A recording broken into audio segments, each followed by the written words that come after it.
queridos estudantes. Vamos retornar aqui o assunto, falando agora de gravidez e parto. Então, a gente vai retomar o que a gente viu no início da aula passada, que foi o processo de fecundação. Então, o que é fecundação? É o momento em que há a união entre o óvulo e o espermatozoide. O ovário, órgão feminino, produz óvulo. Espermatozoide são produzidos pelo órgão masculino, que é os testículos. E aí, após a ejaculação, os espermatozoides, vão à procura deste óvulo para poder fecundar. E aí, vem essa imagem aqui, que nos mostra aqui, ó. Na entrada da vagina, são centenas de milhares de espermatozoides durante a ejaculação, porém, só alguns vão passar para o útero, vão sobreviver e passar para o útero.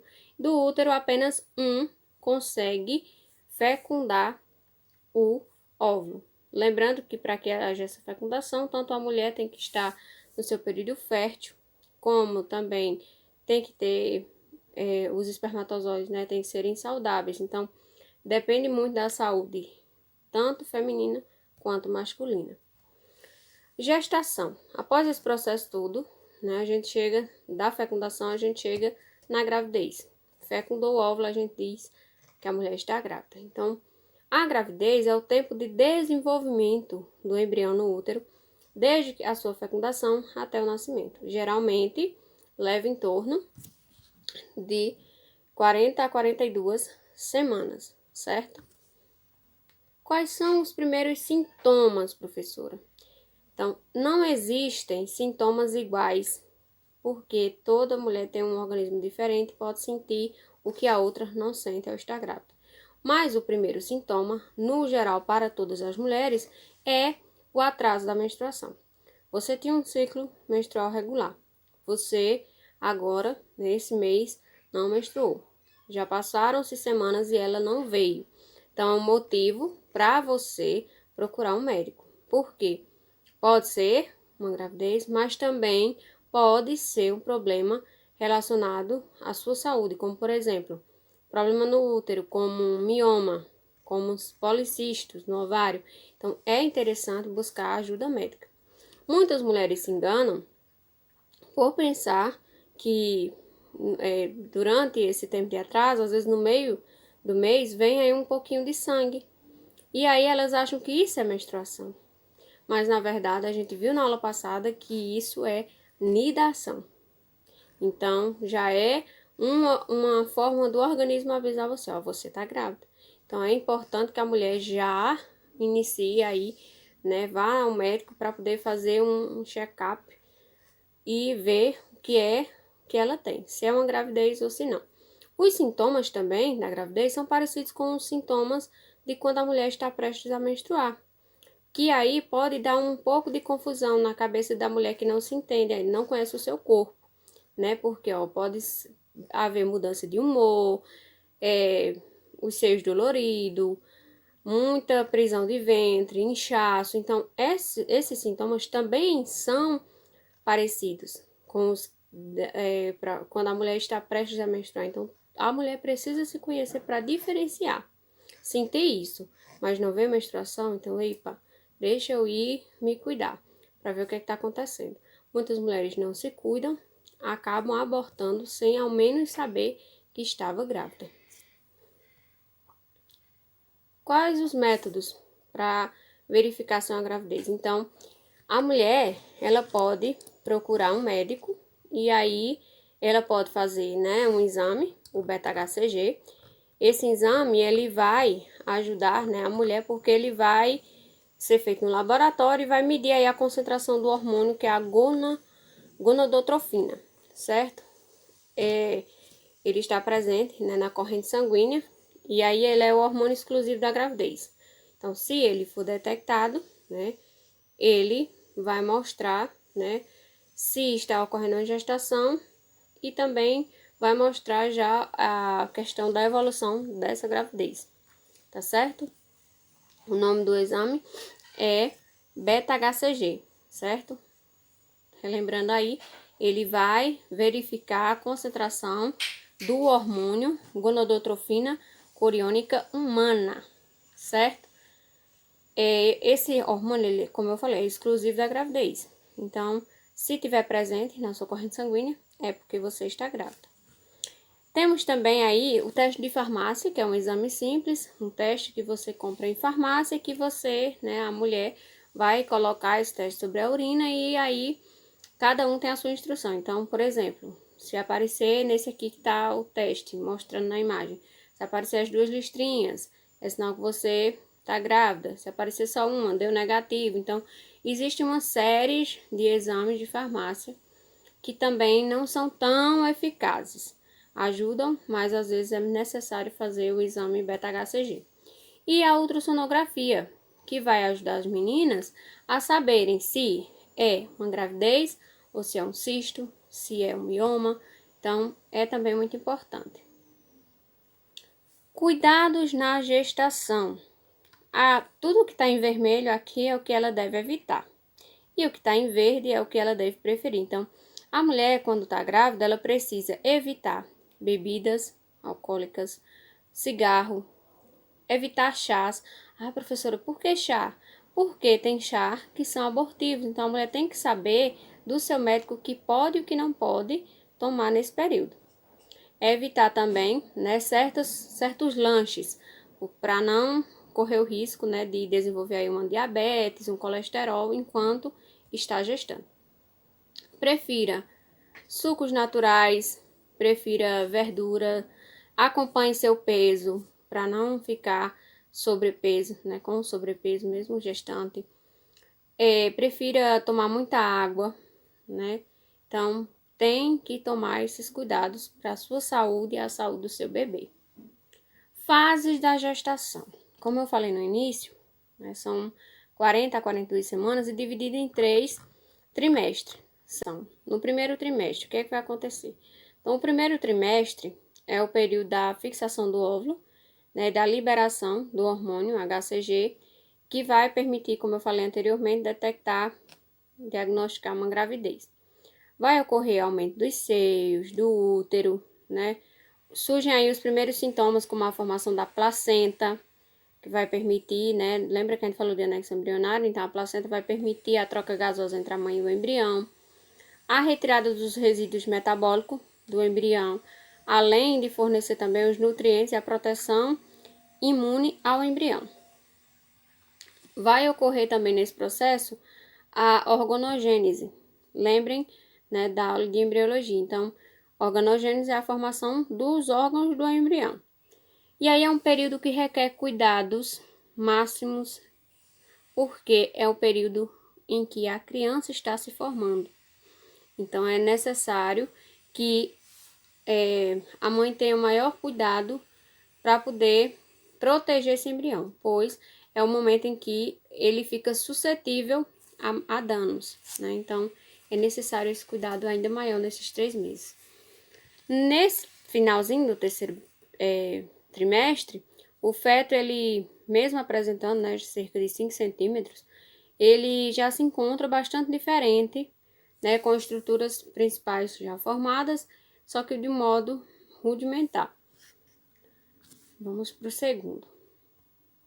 Segundo trimestre vai durar aí, né, do mês 4 ao mês 6, e o terceiro trimestre vai do mês 7 ao mês 9, certo? Então, no segundo trimestre, ocorre aí o quê? O crescimento do feto.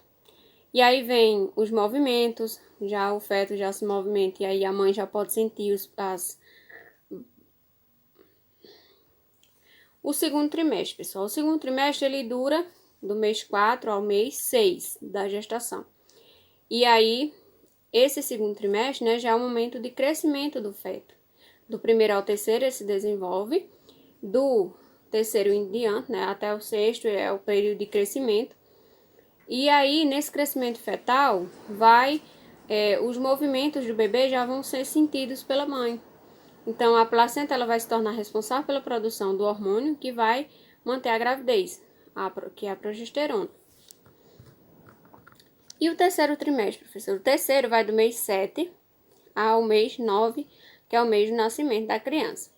Então, essa fase, né, ela pode se estender ainda mais 2 semanas, que no caso, passa para as 42, né? O feto ele já vai ocupar bastante volume.